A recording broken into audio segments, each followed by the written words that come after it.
Only Death is Eternal is the latest EP from Singapore-based quartet Doldrey.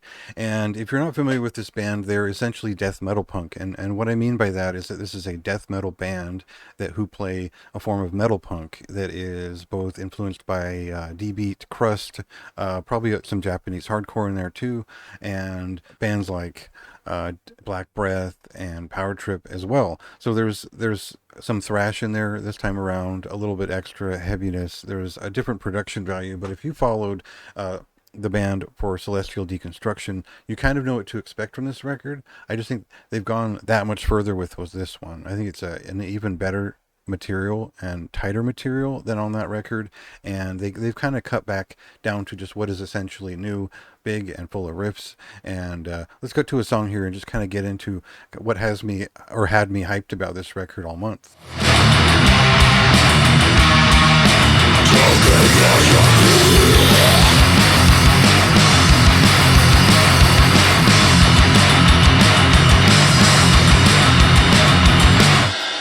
So as you should know, if you follow the site for a long time, I'm a huge fan of mixtures of death metal and crust punk. You know, it can be some of the most boring shit you've ever heard, and it can be some of the most thrilling stuff you've ever heard.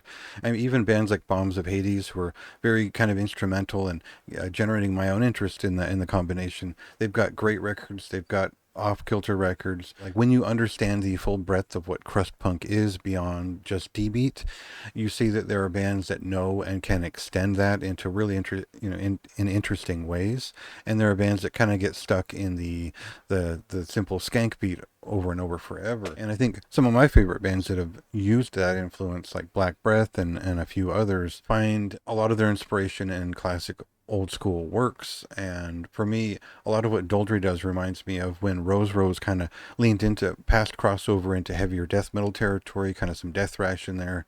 But also, that's my own association. Like you'll hear some of the modern Power Trip kind of influenced metal punk in there too for their sound. It's not quite as pronounced, but you'll still get that in their sound. Otherwise, these songs are just packed with riffs, and I think they're not only are they produced brilliantly and they sound great on this record, but they've dropped a lot of the more Swedish affect from the guitar tones, so now the riffs seem to land in their own realm and less referential of a certain number of scenes that use that tone as a signature. So we get a lot more Doldrey sound here, and well, the thing is, you can tell they're very schooled in both death metal and hardcore punk and metal punk and all that, because you'll hear like I heard picked up on riffs that reminded me of Exploited, of Excel and whatnot throughout.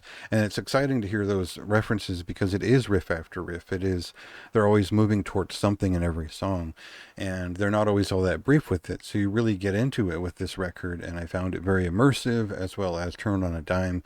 It's just one of the stronger extreme metal takes on metal punk that I've heard in a while. That is just it's legitimately exciting to hear someone share such a strong interest in both sides of the fence and pull them together in a way that's so effective throughout. I think the thing to notice here about this record is they hit on some of the slower tempos and some of the faster tempos. There's a more extreme touch here in some ways, but in a lot of ways it's just a very strong follow-up to their last record, which is just a couple years ago. So they put a lot of work into this record. You can feel it and you can see it or hear it in terms of the riffs, but also very strong art direction on this thing. The booklet and everything, it's full of Alexander Brown and other artists' art here, and it's a really strong curation there in terms of giving this record a little bit of visual personality as well as conveying the intensity of the music. So I particularly like this record. It is one of my favorite of August, and it came out on the 2nd. It's a very high recommendation for me,